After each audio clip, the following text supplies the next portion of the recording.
Salut à toi et bienvenue dans cette petite session. Alors, peut-être que je vais m'installer sur ce banc-là parce que je pense qu'il est plus tranquille que le banc où je me trouve actuellement. Je vais simplement prendre mes affaires ou bien on va s'asseoir peut-être juste là. Et moi, c'est plus ou moins la même chose. Alors, de quoi j'ai envie de te parler aujourd'hui? Eh bien, d'une réalisation.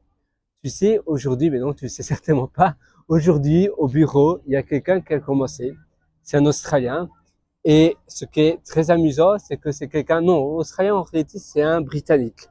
Donc c'est un docteur qui est assez connu dans le métier, c'est un docteur un peu influenceur.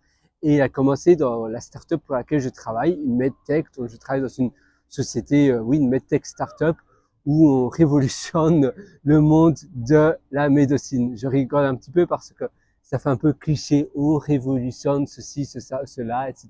Mais c'est la réalité. Et ce docteur, il vient de commencer et il parle français. Il parle même très bien français, mais il y a autre chose de très amusant. Il a appris le français quand il était jeune. Maintenant, il doit avoir dans les 55, 56 ans, même peut-être, oui, dans ces alentours-là. Je ne peux pas trop dire exactement son âge, mais 56, 58 ans. Et il a appris le français quand il était au Royaume-Uni. Il a fait des missions, et donc il était dans l'armée en tant que docteur.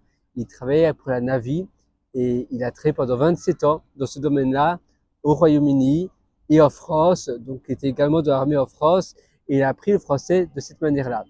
Et quand il me parlait, évidemment, c'est quelqu'un qui pourrait être mon père, oui, et il pourrait être mon père et il me parlait d'un vocabulaire très jeune. Il disait ouais, et tu vas bien, et ouais, et ouais, et ouais, et ouais. Et c'est amusant. Et en réalité, j'ai eu un haha moment. Je me suis dit, mais en effet, parce qu'il m'a dit que ça fait depuis 20 ans qu'il n'a plus pratiqué son français, ou 15 ans. Et on garde alors, parce qu'en fait, la langue avec laquelle on parle évolue au fur et à mesure que l'on grandit. La manière dont je parle maintenant est très différente de la manière que je parlais quand j'avais 18 ans. Et la même chose, quand je parle anglais, quand j'avais 18 ans, par exemple, je parlais très différemment que quand je parle maintenant. J'utilise des termes différents, je suis un peu plus, j'utilise moins d'injures. Avant, je disais tout le temps, oh, putain, etc. Maintenant, je dis plus cela.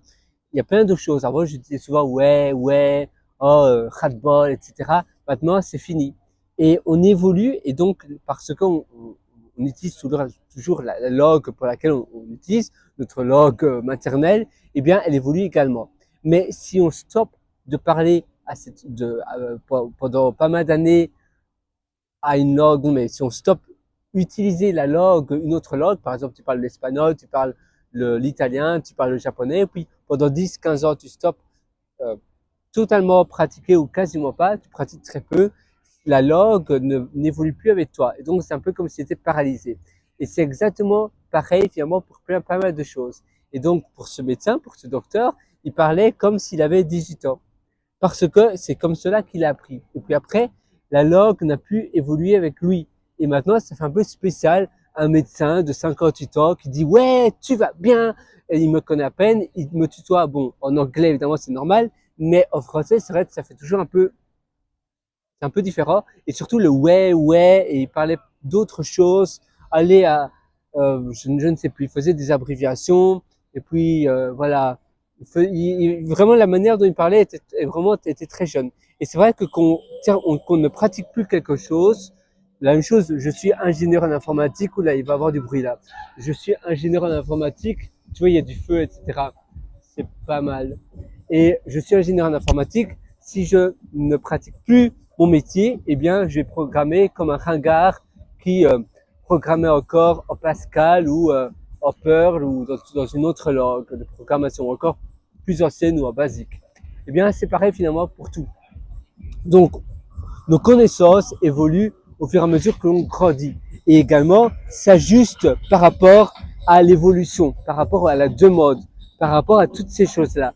Et c'est important de prendre cela en compte parce que ça va changer complètement. Si tu arrêtes d'apprendre quelque chose, dans 10 ans, tu seras obsolète. Obsolète, évidemment, cette personne qui parlait le français avec moi, ce médecin qui vient de commencer, tu vois, il y a le feu, c'est assez chouette. C'est très, très, moi j'aime bien. À Sydney, il y a tout le temps des animations comme cela.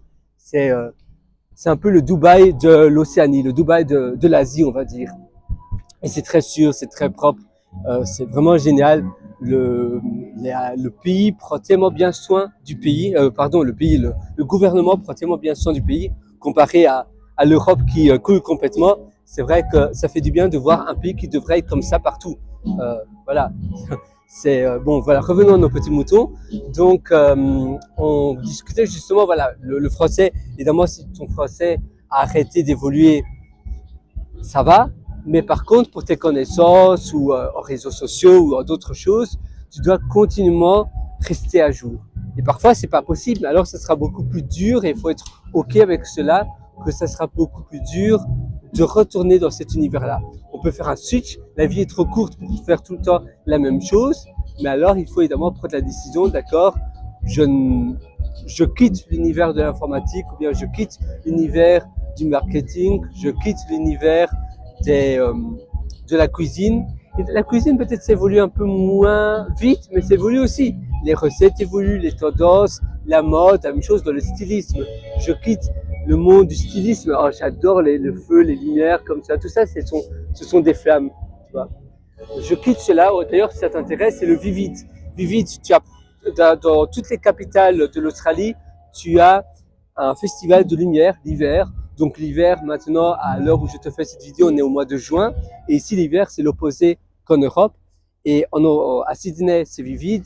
À Adélaïde, c'est Illuminate. À Melbourne, je me souviens plus. Mais dans chaque État, donc dans chaque capitale de chaque État de l'Australie, tu as un festival de lumière comme cela.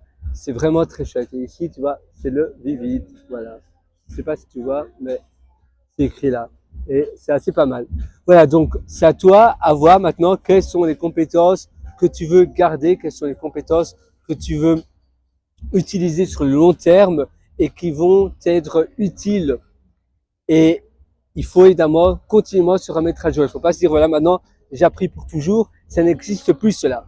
Le monde évolue et le monde de hier n'était pas le monde d'aujourd'hui. Le monde de demain ne sera pas le monde d'aujourd'hui. Mais il faut vivre au présent. Nul ne sait comment sera le futur, mais la meilleure manière de construire le futur, c'est d'investir sur soi maintenant et d'investir sur son temps également, parce que le temps, c'est la ressource la plus limitée et la plus précieuse que l'on possède. Et sur ce, moi, je t'invite à me rejoindre sur mon site pierrewriter.com, c'est pierrewriter.com. Je te souhaite une excellente journée. Tu verras sur mon site pierrewriter.com, tu pourras acquérir mon livre parce qu'en effet, je suis l'auteur de 2 livres, Le succès n'est pas loin et Les règles de vie. Moi, je te suggère d'abord de commencer par Le succès n'est pas loin. C'est un livre que j'ai écrit, j'ai commencé en 2020, je l'ai publié en 2020 et puis après j'ai fait tellement de mises à jour, mais c'est toujours le même livre. D'ailleurs, tu auras accès à toutes les mises à jour si tu prends la version Kindle. Donc, Le succès n'est pas loin, tu verras un lien qui s'appelle Mes livres en allant sur pierrewriter.com, pierrewriter.com. Sinon, tu as un lien juste en dessous de cette vidéo pour acquérir le livre. En ce moment, malheureusement, il n'y a qu'une seule personne qui m'a donné un avis de 3 étoiles. Malheureusement, pour cette personne-là, c'est dommage, mais elle a lu 3 pages de mon livre, en effet. Et c'est pour cela, d'ailleurs, elle me l'a dit. Elle dit simplement que mon livre s'est dû réchauffer. Cette personne-là n'a pas voulu continuer parce que je lui ai demandé, on s'est échangé des emails et voilà. C'est comme ça, c'est un peu triste. Mais moi, je t'invite à lire l'entièreté de mon livre et je suis sûr que ton avis sera très différent. Donc, je te donne comme challenge de lire l'entièreté de mon livre et de me donner ton avis, bien ou pas bien. J'ai simplement hâte de lire ton avis. Souvent, je lis 3 à 4 fois les avis, surtout les bons avis. J'adore les lire. Les bons avis, d'ailleurs, les avis de 5 étoiles, je les imprime même et je les mets dans des cadres dans ma chambre. Si tu me donnes un avis de 5 étoiles et que tu me donnes ton email, je vais t'envoyer ça par email, le cadre avec ton avis imprimé dans mon appartement. Moi, je te souhaite une excellente journée. Sur ce, à tout de suite sur pierrewriter.com, pierrewriter.com. Et à nouveau, investis sur tes connaissances, investis sur toi. Le meilleur moment, c'est aujourd'hui, c'est pas demain. Ça ne sert à rien de remettre à plus tard ce que tu veux faire aujourd'hui. Je te souhaite une excellente journée. Ciao, bye bye.